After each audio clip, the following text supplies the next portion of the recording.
Remember to subscribe to our YouTube channel at NDN TV Nigeria. Click on the subscribe button and be the first to get notifications.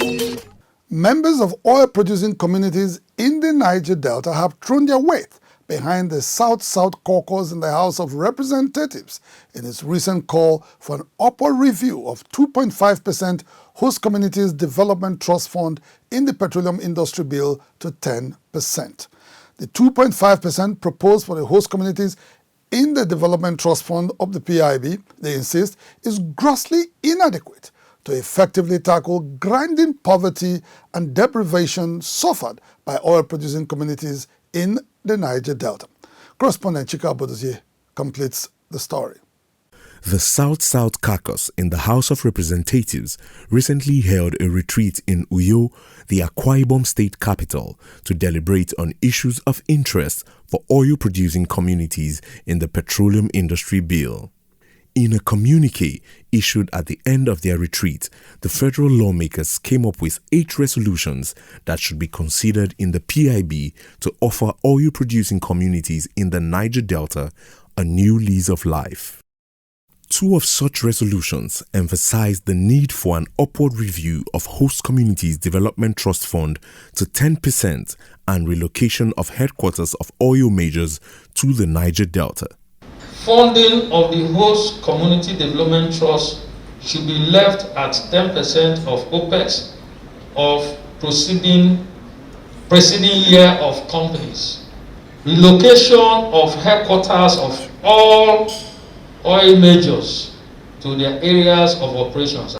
Earlier, the South-South Governors Forum, during its meeting in Port Harcourt, also demanded that 10% host communities development trust fund should be proposed in the PIB. Urge that the National Assembly should increase the provision in the host community fund from 2.5% to 10%.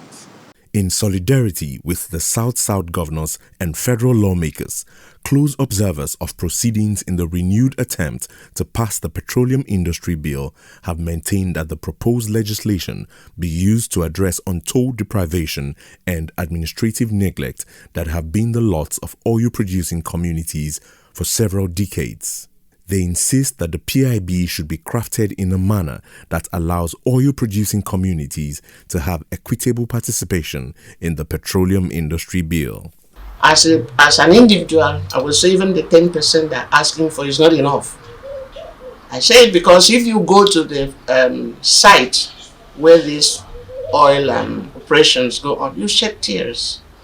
The hue and cry about marginalization and deprivation have reverberated in the Niger Delta with a renewed attempt to pass the petroleum industry bill, prompting most local and international observers to wonder why oil-producing communities are getting increasingly apprehensive about ongoing reforms in Nigeria's petroleum industry. This is one bill that will bring in local content to focus in the oil and gas business. This bill will accelerate skills acquisition and skills development by Nigerians and people of the oil-producing communities. The oil-producing communities would want their interests protected in the petroleum industry bill to bring an end to structural imbalances that have contributed significantly to their underdevelopment in over 5 decades.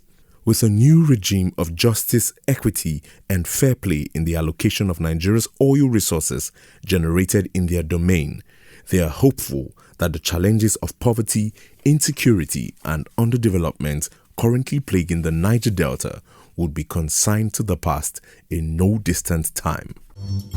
Inside the Niger Delta,